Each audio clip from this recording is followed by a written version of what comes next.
Alright, so today we're going to be dyno tuning one of our clients' Stageas that we just finished building. It is a standard RB25 Neo. It has Calford cams, gradient forward-facing intake, precision turbo 6266. We have a Radium Fuel system with performance fuel injection, 1000cc Bosch injectors, custom intercooler piping, a Haltech ECU, and today we're going to find out what kind of power she can make.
Done a couple of pulls here, and I'm removing the plugs to have a look at them and read them to see if what I am seeing with my knock detection system that I have coincides with what is going on in the engine. This is standard practice, at least for us. After a couple of pulls, we'll go ahead and shut the engine off right away, let the engine cool down, pull all the plugs, have a look, make sure that we don't see any sort of abnormalities on the porcelain. We don't see any sort of aluminum. That would be a telltale sign of some detonation. That's material coming off of the piston and making its way onto the porcelain. And then we'll go a step further. We'll grab a borescope and we'll have a look at all the cylinders, make sure everything is happy.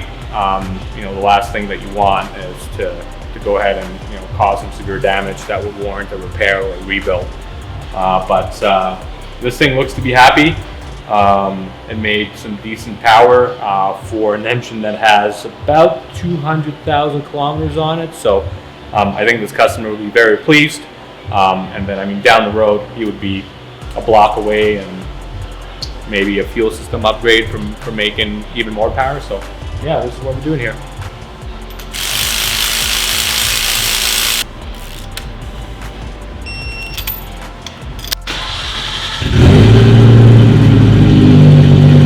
This is, I guess you call it my office, but this is where all the hard work pays off, and we spent a couple of hours optimizing the fuel and ignition timing. A lot of ECUs will come just completely blank. They'll have absolutely nothing loaded up on them in terms of understanding the firing order, what kind of trigger system this thing has, what kind of injectors it is equipped with. This is where I come in. This is where I have to go ahead and start populating a lot of these tables. And then once all of that's populated, once we've confirmed, everything is working as it should, we use our hub dyno to start populating some of the fuel cells, some of the ignition timing cells. It's I wouldn't say it's a boring process, but it definitely takes a bit of time. You do this for long enough that you start to understand if there is an issue. You look at data for quite some time. You kind of get to understand what makes sense, what doesn't make sense within the software. And then same thing with the dyno. We've been doing this for quite some time. That we typically understand how much an engine is supposed to be outputting in terms of torque and power. Based on how high we're revving it, what kind of boost pressure I'm seeing, the ignition timing as well, the octane rating of the fuel.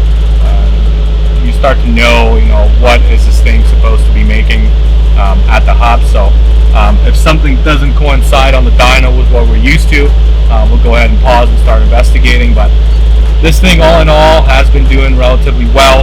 This car is running a Haltech Elite 2000 ECU, a couple of mods underneath the engine bay. We have some cams, a relatively large turbocharger for the displacement of the engine. This customer has converted to a front-facing intake manifold to kind of clean up the engine bay. These from factory have a crossover plenum. It really doesn't look that appealing to most people, or at least to myself. This thing is on pump gas 91. I think on the last pass we made about 20 psi. The car made just shy of 410 wheel horsepower on 91 octane with some conservative timing.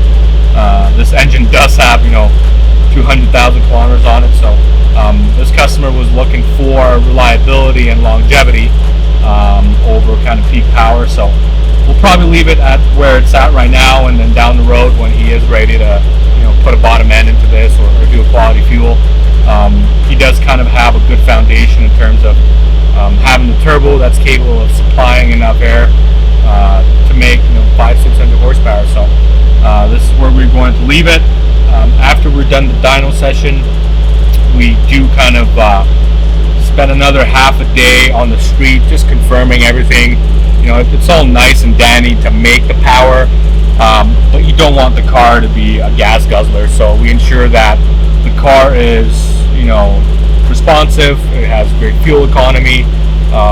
At least myself, I try and kind of aim for calibration that is almost as good as the factory calibration. Obviously, I don't have 4 or 5 months to do this calibration. I only have a couple of days, but yeah, this is kind of the process, and you'll be seeing more of me, I'm sure, with all the builds that we do. So we'll catch you guys on the next one.